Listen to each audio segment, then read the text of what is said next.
ចេះខ្លាចនៅម៉ែជាងកូនអ្នកផ្សាកំឡោះស្រុកស្រែចេះខ្លាចនៅម៉ែជាងកូនអ្នកផ្សាថ្ងៃទៅសាលាយប់កាលណានាំគ្នាចូលមុខគេងក្រោកពីព្រឹកបុកស្រូវរែកទឹកដាក់ធុងរៀបចំក្រៅក្នុងមើលកូនពេលមុងមិនអោយព្រួយយ៉ាមិនអោយម៉ែព្រួយ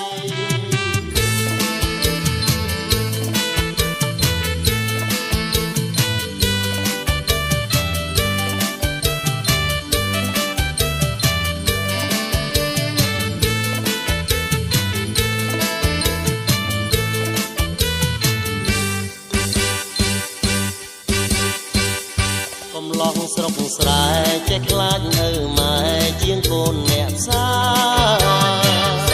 កំឡោះស្រុកស្រែចេះខ្លាចនៅម៉ែជាងកូនអ្នកផ្សា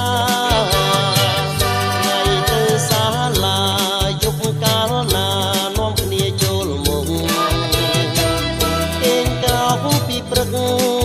បុកស្រូវរែក